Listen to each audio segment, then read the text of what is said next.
C'est désormais officiel. Le ministre de l'Intérieur Gérald Darmanin l'annonçait hier. Le groupuscule d'ultra-droite Les Zouaves Paris a été dissous. Le groupe était soupçonné d'être impliqué dans les violences commises le 5 décembre dernier lors du meeting d'Éric Zemmour à Villepinte.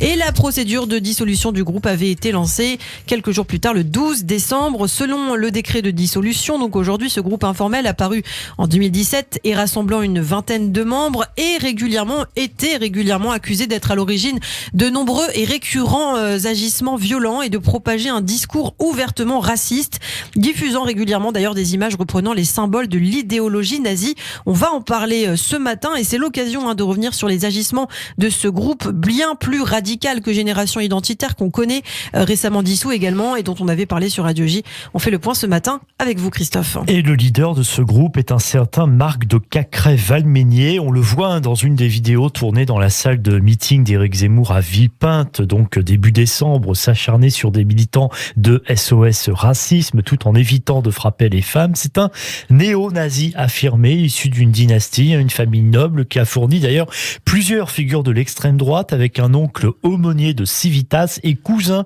d'un candidat du Rassemblement national au Mans qui était d'ailleurs au meeting d'Éric Zemmour le 5 décembre. Qualifié d'ultra-violent par le média Street Press à tout juste 23 ans, l'homme serait donc déjà un habitué des bagarres de rue et des agressions, déjà condamné d'ailleurs pour des violences et des tags lors du mouvement des Gilets jaunes. Il était également apparu dans une affaire d'attaque à coups de batte de baseball et d'aérosols de gaz lacrymogène contre un bar d'extrême gauche, le Saint-Sauveur, bar antifasciste emblématique parisien dans le quartier de Ménilmontant. Dans ce dossier, le verdict est attendu à la fin du mois.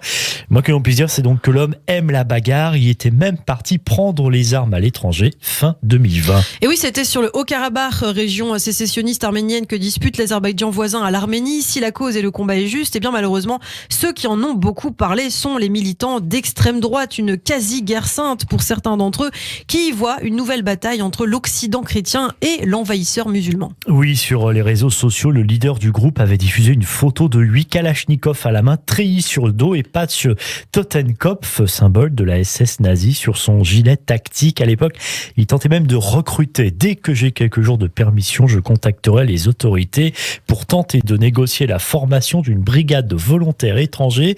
C'est ce qu'il écrivait sur Internet avant de signer du slogan nationaliste révolutionnaire du GUD, ce petit syndicat, un groupuscule étudiant violent de l'Action française, Europe, Jeunesse, Révolution. Et oui, signature donc de cet homme, leader des Zouaves Paris, un personnage qui ne représente absolument pas la cause arménienne, faut-il le rappeler. Sur ses jambes bardées de tatouages, on distingue encore un symbole nazi, d'ailleurs, saint des mots, R et Treue, je ne sais pas si c'est la bonne prononciation, une référence à la devise de la SS, encore une fois, Mein R ist Treue, mon honneur s'appelle fidélité en allemand. Et au-delà de l'Arménie et du Haut-Karabakh, le militant avait aussi voyagé en Ukraine, autre terre de conflit qu'affectionne aussi certains individus de l'extrême droite. En Ukraine, comme l'a révélé le site Bellingcat, Marc de Cacrès-Valménier s'est rendu à un concert néo-nazi avant de rencontrer des membres du groupe extrémiste de droite Atsov, t-shirt du GUD, là encore, sur les épaules.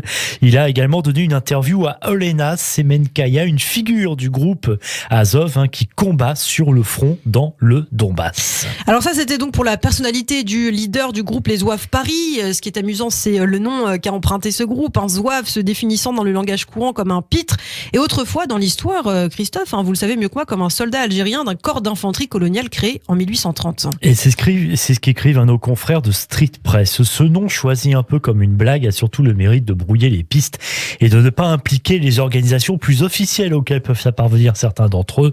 En effet, plusieurs militants faisaient aussi partie de Génération Identitaire Paris, dont un responsable de la section jusqu'à sa dissolution au printemps dernier. Et oui, c'est intéressant, vous parlez des organisations plus officielles, puisqu'on l'aura compris, les Zouaves Paris, c'est un petit peu le digne héritier, l'enfant du GUD, le groupe Union Défense, fondé dans l'après-mai 1968, qui s'est d'ailleurs très souvent affronté par le passé au mouvement de jeunesse juif, comme le Bétard par exemple. On était encore loin des combats contre Dieudonné ou Alain Soral dans les années 2000. L'ennemi pour les juifs à cette époque, c'était vraiment cette extrême droite néo-nazie. Et s'il a disparu un temps, le GUD a été refondé en 2017 peut-être devenant le bastion social, principalement actif à Lyon, mais pour le coup complètement désorganisé à Paris. Avec les années, le GUD s'est en fait divisé en plusieurs tendances et les zouaves paris en faisaient partie. Ils étaient assez peu nombreux, à peine une quinzaine d'hommes qui forment le noyau dur, quand une quinzaine d'autres peuvent à l'occasion le renforcer. Il s'agit avant tout d'une bande affinitaire dont les principaux leaders se connaissent depuis des années.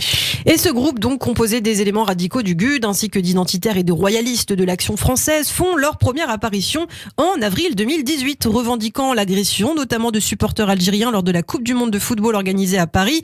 Et puis, on l'a dit, lors des affrontements en amont du cortège des Gilets jaunes, c'était le 1er décembre 2018 sur les Champs-Élysées. Et le plus violent des rassemblements, c'était évidemment le saccage de l'Arc de Triomphe pour sa participation à un groupement en vue de commettre des dégradations lors de cette journée de mobilisation.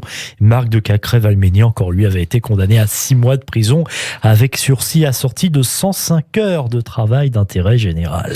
Il y a également eu l'attaque du nouveau parti anticapitaliste le 26 janvier 2019. En octobre de la même année, ils agressent également physiquement un rappeur d'extrême droite critique envers eux.